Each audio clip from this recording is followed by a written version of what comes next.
Welcome back, heroes, to Mind Pop Story. Last time, we saw our friendly neighborhood Spider-Man soaring above New York City after rescuing several children from a collapsing building. But the mysterious thief who caused the accident got away, or so everyone thought. See, Spider-Man noticed something strange before swinging off. He felt a faint but distinct energy signal coming from the bad guy's hovering skateboard. And since then, he's been tracking that signal all over the city, and it's starting to get stronger. So he's got a good feeling he's closing in on his quarry. But what does the signal mean? What is the villain planning next? And how will Spider-Man stop him? Let's find out. Spider-Man glided between the glowing towers of New York City on his spider glider, a quiet ping echoing in his mask every few seconds. That was the sound of his advanced spider sense, letting him know he was close to Peter Parker, aka.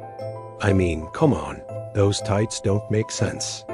Anyway, Spidey concentrated on the faint but distinct energy signature from the doppelganger, also known as the thief, who had gotten away last time.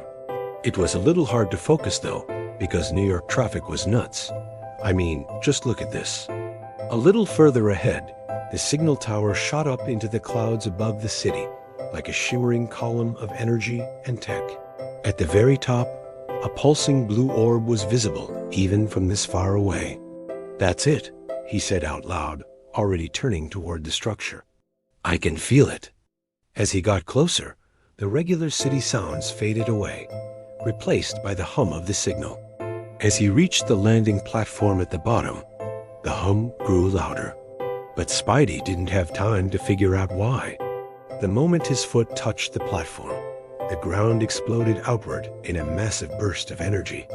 Glass-like shards flew everywhere, not just in every direction, but in every dimension. The signal tower itself fractured, turning into countless fragments that glowed brightly before shattering into smaller pieces. They fell slowly at first, then faster and faster. And there were too many to catch. So Spider-Man leaped into the air and started firing webbing. His spider sense screamed at him, sending webs shooting from his wrists. He swung and slid along strands of webbing, snatching people out of the air and dropping them gently onto the platform below. Meanwhile, others hung limply from their webs, having passed out from the sudden explosion. Spider-Man hoped they'd be okay. Then he turned back to the falling debris, which was creating new openings in the sky. Instead of falling downward, some of the sharpest fragments were suddenly sucked upward, vanishing into the cloud formations above. Those clouds were ripped apart as well, revealing glimpses of other places. Spider-Man saw one showing a forest, another a burning desert, and one that made his heart skip a beat. For a moment, he saw his own apartment, but not as it is now. No, it looked exactly as it did the night he became Spider-Man. With a start, he realized these weren't normal portals. They were portals through time. But that meant whoever caused this explosion somehow had control over time itself.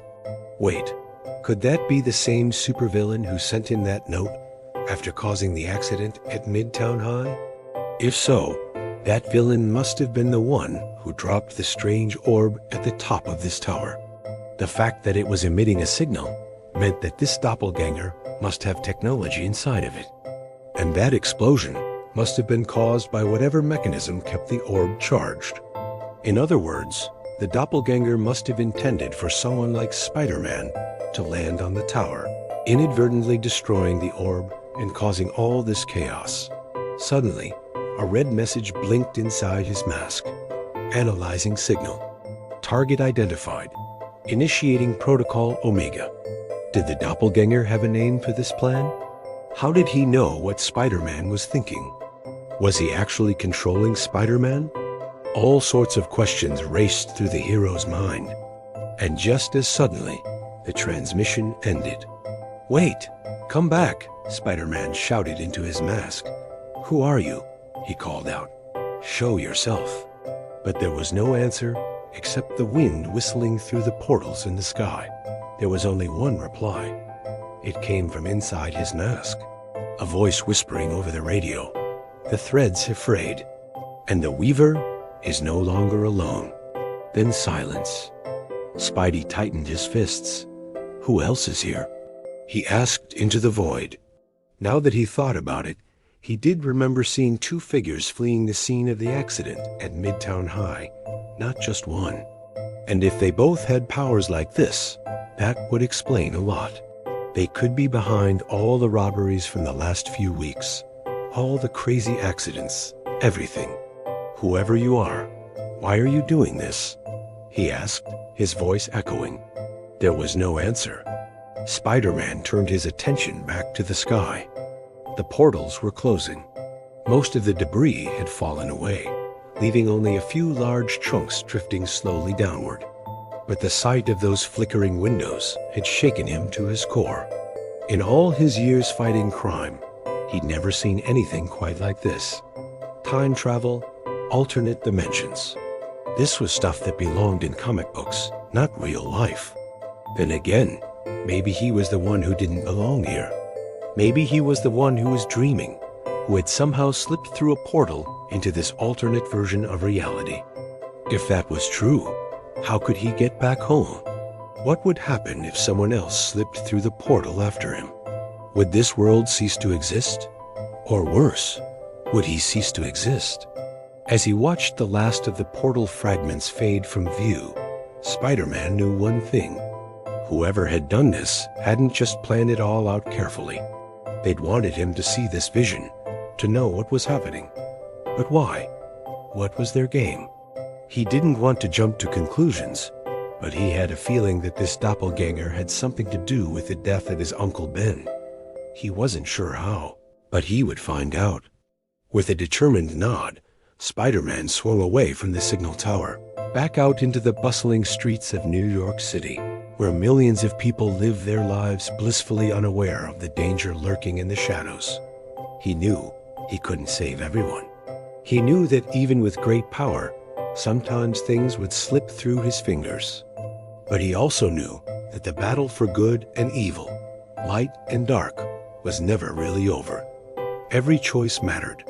Every second counted. And he wouldn't let down Aunt May. He wouldn't let down MJ. He wouldn't let down the memory of his uncle. Whatever the cost, he'd stop at nothing to protect the ones he loved and the world they lived in. And that's our story, heroes. Wow, talk about a cliffhanger. Will Spider-Man find a way to stop the doppelganger and restore the timeline? Only time will tell. But while you wait to find out, remember, no matter what challenges you face, don't give up hope. Stay focused on your goals and keep moving forward. And who knows, maybe you'll find a way to make the world a better place along the way. Until next time, stay awesome and keep being heroes. Thanks for watching, guys. If you enjoyed this episode, be sure to hit that like button and subscribe for more action-packed adventures. And if you want to continue the fun, check out our other awesome shows. See you next time. Do you know what? This show isn't over yet. There's still more story to be told. So grab some popcorn, settle in, and get ready for more adventures. You won't want to miss a second of the action. It's always exciting when a new episode is released. Hey, Brain Gang, thanks for tuning in. We've got some awesome merch in our store, including this slick graphic t-shirt and comfy hoodie. Plus, there's even more cool stuff you can get. But that's not all. If you join the Brain Gang, you'll also get access to exclusive content and perks like early access to videos, blooper reels, and behind-the-scenes fun. Don't miss out. Join the movement today.